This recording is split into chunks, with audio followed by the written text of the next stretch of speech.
Hello everyone and welcome to my channel.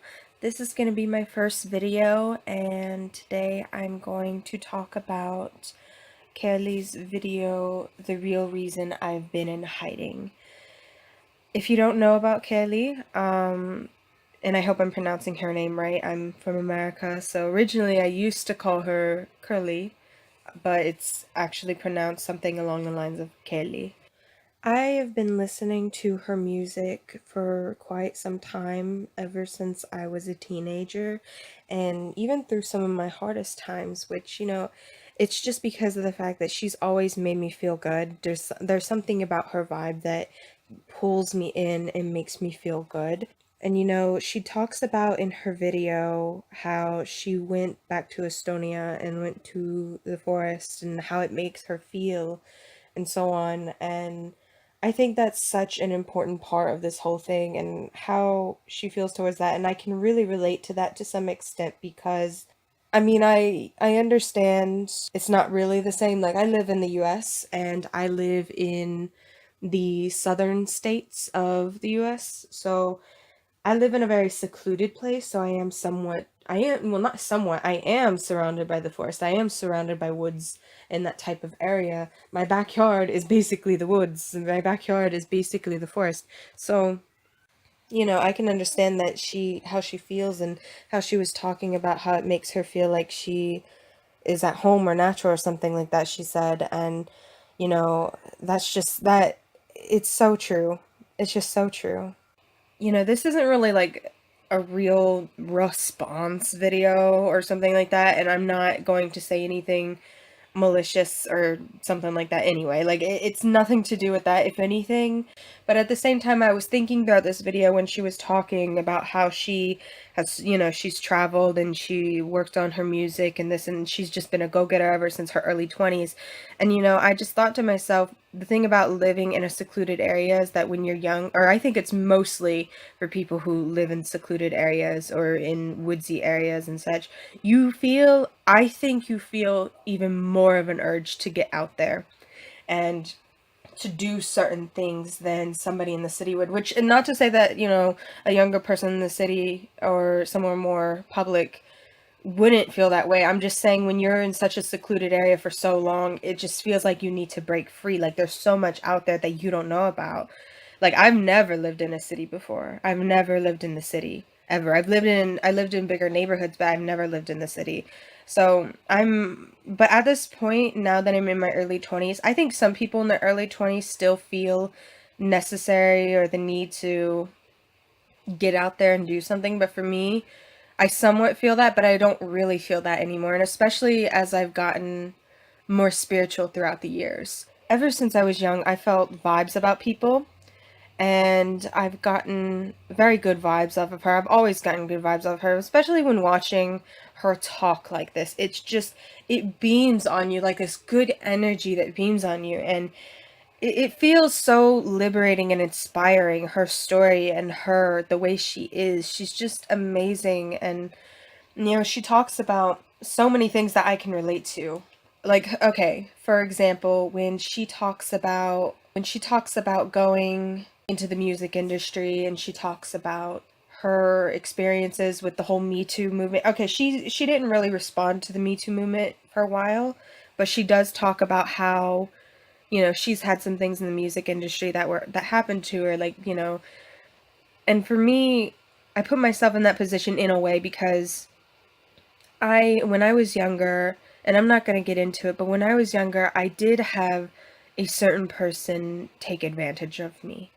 And I can only imagine how it feels to have something you love so much, your career in music especially, you love it so much, and to feel like, okay, I need to sleep with this person just so that way I can make it, just so that way like, it's almost like you have to be dependent on the person or else, and if you don't sleep with that person, or if you don't do this with that person, or so on and so forth, then you're not going to make it better. You're not going to get those likes. You're not going to, become more popular, and so on and so forth. And it was so sad to hear that.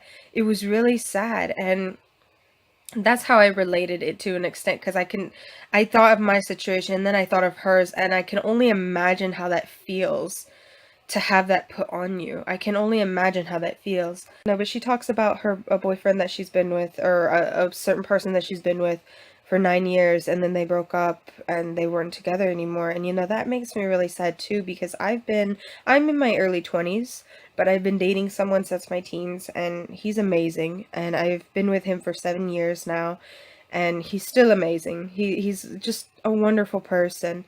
And I put myself in those shoes, and I thought to myself, oh my gosh, I mean, it hurts. It hurts you for a while to be with someone for a couple years and then break it off. But for 9 years, I imagine breaking it off with for 7 years even. And it's just to think of that, it's so painful. And then, not to mention, again, I don't know what was going on or why they ended up breaking off with each other or what happened with that, but I'm just saying, for my situation, I can only imagine how painful it is, whether the person did something to me or not.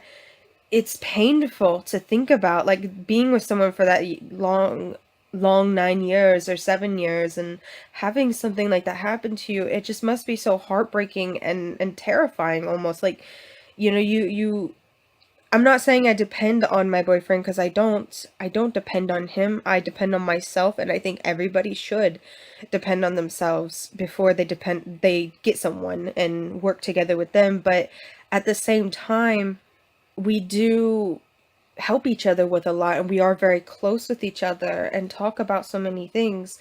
So I don't know. It was so heartbreaking, just this whole thing. And the fact that she is coming clean with this, and the fact that she is staying strong and actually, talking about these things and such. It's beautiful. It's beautiful. It's powerful. It's enriching and enlightening, and it just inspired me so much to make this first video. And I just wanted to come out and say that, and that I wish her the best of luck with herself, her love life, her career, everything. And I hope that she does better. I hope she connects more with herself spiritually. I think that's such a beautiful thing, and especially for me, because I'm a very spiritual person. I always think of that. I've been spiritual ever since my early teens, since I was about 13, maybe earlier. I remember, I remember even when I was young, I've always been adept to, or connected with something spiritual. Like, I was always feeling that way. Ever since I was a little girl, I felt different. There was something about me that was different. I started getting into Wicca and Wiccan, not practicing it, but I would research it, and I can say that I've never practiced or for Wicca or Wiccan, because it never felt right for me. It just never, and not to say that it's not right for other people, because by all means, that's wonderful if it is. I think you should just go into something that you feel right in. But for me, I would consider myself a pagan. I do a lot of spiritual things. I wouldn't consider, I know that a lot of people would probably consider what I do and me as a witch, but personally, I don't necessarily call myself that. Or there's been a few times where maybe I've called myself that, but I didn't. I just felt like it was easier to say, rather than, I don't know. I just felt like it was easier to say, but in reality, I don't really like putting a label on myself, because I'm always learning. I'm a forever student, and I think we're all forever students. And personally, I just don't like putting a label on myself, unless you want to say, like, wise woman, because that is a good general label, I think, for something that I do, or a spiritual person. Okay, those are I just think that's a much easier label. That's what I would consider myself. And also, I am also researching more into, spiritual alchemy, and I find a lot of interest in that. So we'll just see where I go with that. I've been researching for a very long time. I know a lot of things, but I'll always be learning. It doesn't matter. Like, and it's not just spiritual things. I learn about everything, other religions as well. I'm fascinated by it. I just wanted to come out and say how she inspired me so much, and she still inspires me to this day. And good luck to her and her life, and she's amazing. But anyway, I'll be making more videos. Most of my videos will consist of actual response videos. This wasn't really a response video. Well, I guess it is, but it's not really. To me, it's nothing malicious or nothing crazy. It's just me saying that, and I don't know. But most of the time I think I'll just make more spiritual videos or videos about spirituality and certain things like that, recipes maybe, and yeah, things like that, talking about herbs and blah blah blah. But yeah, if you would like to subscribe, like, or whatever, you can if you want to. I'll be making more videos, and yeah, good luck to Kerli. I wish her the best luck. She's amazing. So yeah, bye.